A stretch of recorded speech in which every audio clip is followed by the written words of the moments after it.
Hi, everybody. It's Cassie Olberg in Selinsgrove, Pennsylvania. And now that Thanksgiving's over, we've moved on to Christmas. I donned my Christmas hat. One, because honestly, my hair was a mess. But two, because we are going to be doing some powdered Christmas cheer today. So I am going to just get right over to my laptop or to my desktop and get us started. Here we go. And I'm just going to walk you through what was in this amazing bundle. And then I am going to show you what you can do with it. So this is a super fun album that came as part of it. And I'm just showing you this because we do promos every year. And so people should always be ready for those. Like have your supply of tape and your supply of pages and things that you need ready to go. You can get these in the regular Christmas cheer. So never fear if you love the fact that you can layer ornaments together and make really cute and fun things happen like this, then you can do that in the regular Christmas cheer. But I am going to show you what you can do with this because I had quite a few people earn this promo this time. And I wanted to show them that they could do other things other than Christmas with it because I did all of my Christmas and Christmas cheer from last year. And I really liked this for other things. So let me just show you these papers and show you what you can do. This happens a lot of times with baby collections too. People look at it and they're like, oh, that's so pretty, but I don't need baby. But look at this. This piece of paper you could use for anything, right? This one, obviously, this is more Christmas. But if you flip it over, anything. This has little Christmas decorations on it. When you flip it over, anything. Cute little trees. So this could be for camping or for in the woods. This is just winter, so it doesn't have to be Christmas either. This I'm actually going to use in my non-Christmas pages. So you might think Christmas when you see the little candy canes, but we are going to use both sides of this for something other than Christmas. And again, this could be anything, and this can be winter.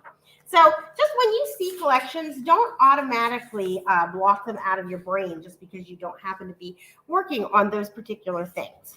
I also love the fact that most of our collections have mats, and this one has these cute cut-apart mats. But if you're not a big mat person, we're actually going to use the other side of the sheet of paper, and we'll talk a little bit about that. And all of these have another side that are solid, so you can actually use those for something other than mats if you would like. Okay, let's move on to our actual designing, because that, of course, is the most fun and the reason why most people tune in and say hi. So this is the sketchbook, which was another promo that was out. And you'll see lots of them out there right now. People are using them and trying to complete all of them for a special challenge in the virtual prop group. And we're going to do this one. And I want to point out that when you see the example, remember, you can use it for anything. So we're going to use it for escape room. We're going to use it using powdered Christmas, but in a way that doesn't actually show Christmas. And we are going to vary up the sizes. So I did one side of the page, and now we're going to do the other side. So this is us at an escape room. This is me and my adorable little sister. And we are going to just go through how to make this little sketch challenge and how to vary it. So when I turn something into a 2-page spread, I never tend to use exactly the size pictures that the spread tells me. And then I go ahead and I just stretch it out across. So we're going to do another page just like this and continue it on. So super simple way to turn it into a double-page spread. So what I did was I built right onto this. I could have also built onto pages. Oftentimes I build onto FASTA pages, but I did not find a collection that really worked with what I was doing that had FASTA pages. So that was okay. I sometimes build right onto paper too. And then we're going to go ahead and we're going to do these cuts. And the fun thing is we're going to go over how to do some of these types of things because I've seen people really struggle with the decorative trimmer. And it's a lot of fun if you know how to use it. But let's just go over that because what I found is that people sometimes have trouble. So you can decide which way you want it to go. I usually do it this way and put this at the bottom. Sometimes you can go this way, but you can do it however it's comfortable for you. And then we're going to do the cuts. So when I started working with this collection, I took the back of this sheet of paper and I cut this, and I was thinking this was the only thing I was going to need this matte sheet for. And then I realized that I really liked the color. So if you look at this, I switched over to the lipstick pink, which was part of a paper buffet that was out. And I point that out because we come out with a cardstock or paper buffet at least once every 4 months. And so you want to make sure you keep an eye out for that, because whatever those colors are, they tend to go really nicely with the next things that come out. So you always want to be on top of that. That way you're not trying to track things down later. Okay, so now let's just make our cuts. So super simple. Let's start with this one. And if I were continuing this on my own, I would go here, but I want to show you how to make the cuts. So I'm going to go ahead and cut the other side of my piece of paper just for teaching purposes. So for this particular one, I'm just going to bring it up, and you're going to want to, if you look carefully, you can see that this is not a 12-inch here. This is a 12.5 inch. So there's an extra 1/4 of an inch square at the bottom and an extra 1/4 of an inch square at the top. And that can sometimes throw people off because they want to just start it right up at the top. And that doesn't always work for everything that you want to do, and it doesn't always give you the look that you want. So the first thing we're going to do is we're going to center it between there. So we just want one square up to the top and one square to the bottom. And I didn't really do a whole lot of measuring here because it's negligible. I'm just cutting it so that I get that, that wave that I want. So we're going to just bring that down. And now I'm going to move this over 1 inch. So see, this starts at 2. So that can be kind of confusing for people too. So you just want to move 1 inch over, which happens to be to the 3. And we're just going to bring these tips and we're going to put them right up against the 3 on either side, and then put this back down, and we're going to cut. Now, I've had people say to me, oh my gosh, my blade came off. And that's because at the end of these, there's this little edge where you can pop your blade on and off so that when you're ready to change it, you can. And I just wanted to show you guys that because I've had people say that to me a lot. And I want to make sure that you know that that's why that happens. It's supposed to happen so that you can change your blade. Now, the next thing I'm going to do is you could either use the back of one of the matte packs that matches it, or you can use your lipstick pink, which is what I'm going to do because I decided I wanted to matte my pictures also. So I'm just going to do the same thing. I'm going to put it in. I'm going to cut a little bit off. So I'm going to center it again, just like I did before. It doesn't really matter how far I cut because I'm not using that piece. I can just put it aside. I can either throw it out or put it aside for something for later. And then I can slide this over. And now I want it to be a little bit bigger. Now, when I matte things, I usually do 1/4 of an inch larger because it just gives you that nice 1/8 of an inch all the way around. So that's what I'm doing here. I'm doing 3 1/4 inches. So I'm just going these 2 little dashes past the 3, and I'm going to cut. And then that gives it to me perfectly centered, and it will line up perfectly with this last piece that I cut. And now I can just tape those together. So super simple, super fun.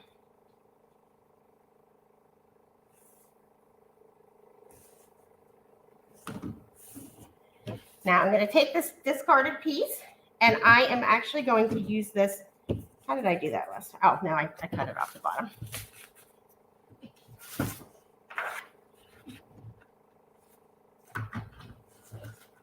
Sometimes I forget how I did something once I start building. Okay, so I'm going to cut this 1.5 inches here. And now that's nice and straight. And I'm just going to put it up across the top.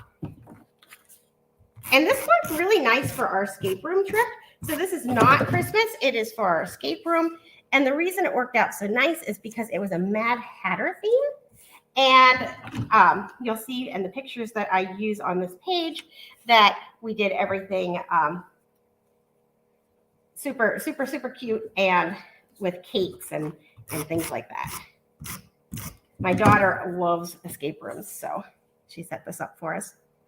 Okay, so I'm just bringing this over so that it's at the 1 inch mark, and now I have that down. Oh, you're going to see in just a second that I should have probably taped this piece down first, but not a big deal because we will just use our multi-purpose tool and tuck it up just a little bit.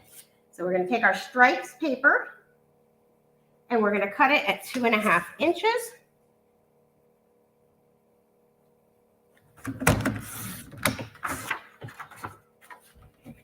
And then I'm just going to take and add some tape on here. And I want the bottom of my stripes to be at the same bottom as this is at, because I'm taking it across the double page spread. And so I want it to be, the bottom of it to be at the 7.5 point. So actually, I'm just going to pull it all up, but I could just take it and tuck it too. That's the joy of repositionable tape. I'm not exactly sure what we did before that existed. And then that can go right back down how I had it. Ta-da! Next up, we are going to make a poinsettia stripe to go through here. Hi, Gina. Thanks for being here. And we're just going to take our lipstick paper. And remember that this tray just makes it so that we measure it over to the right distance.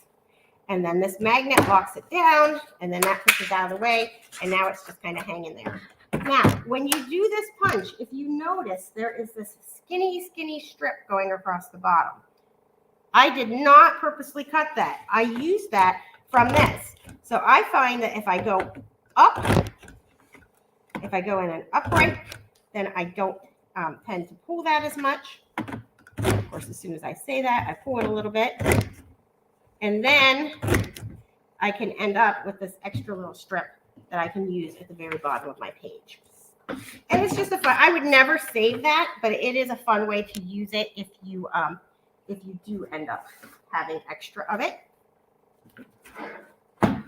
Now it'd be super helpful if I actually took the poinsettias that I want. So we're going to measure those over to 3/4 of an inch. So wonderful thing about our trimmer is top to bottom, we can make sure that it's over the same amount all the way up and all the way down, and end up with a perfectly straight poinsettia. And then let's look and see where exactly I taped that down at 8 3/4. So I'm going to add tape using my beautiful silicone mat. And that makes it easy peasy to come over here and do the exact same thing. And just go completely across. And now all I have to do is add a 1-inch strip across the bottom. Then I'm going to show you the Cassie lazy way to trim photos whenever I don't feel like getting extra trimmers and things out. So this is just going to go across the bottom.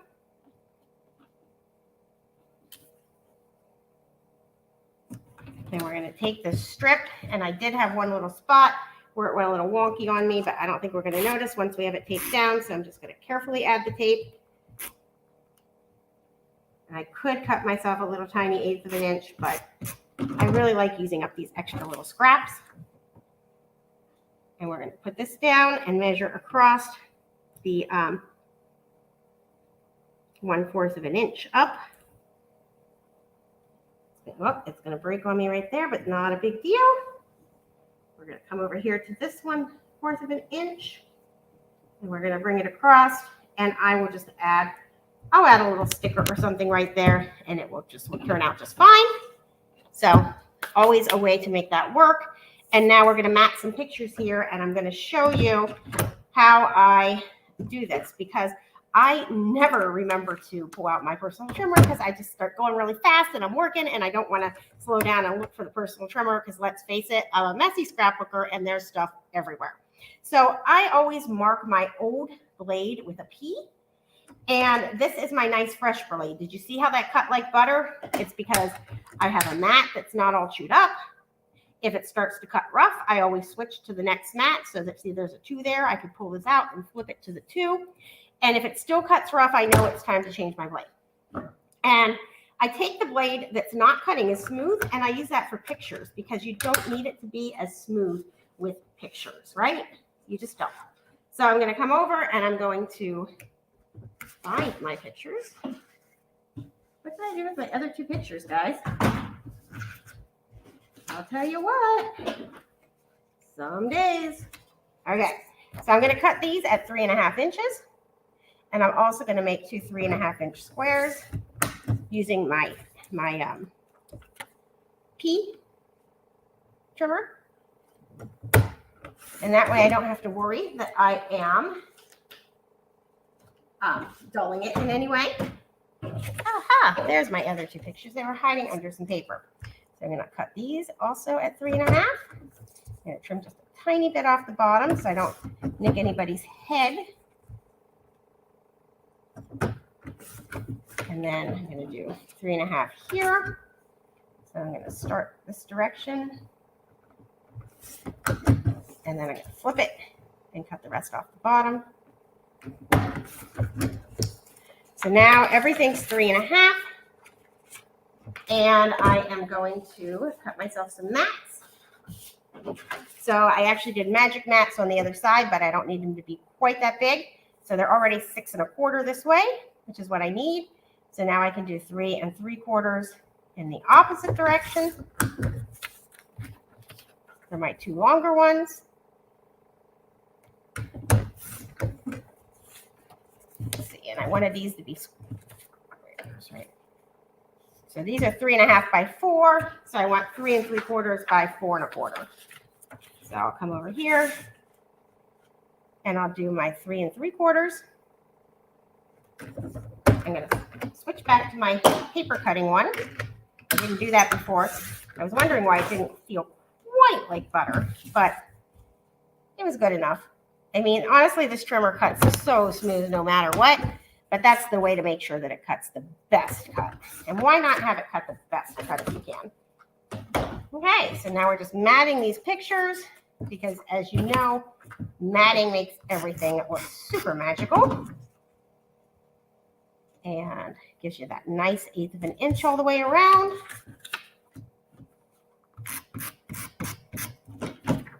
You know, I did not used to measure my pictures as I cut them. I just kind of cut them and put them into the album until I started matting more. And now it's like, it's nice for it to be a nice uniform size so that you know exactly how big to make the mat.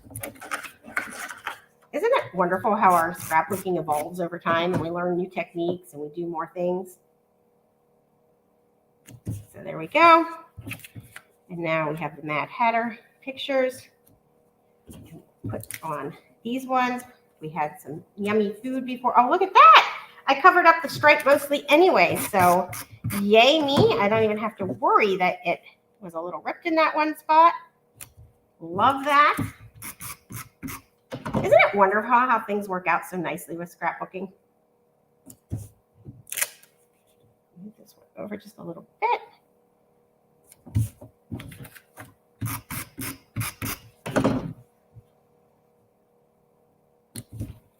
And this will make it go across 2 pages. It uses the powdered Christmas as something other than Christmas. All kinds of fun little tips in there. I like to give fun little tips and tricks while I'm teaching. And we have our double page spread. So I hope that you found that super fun. And I hope that you have a wonderful day. Thank you so much for joining me. And I will see you all soon. Thanks, guys.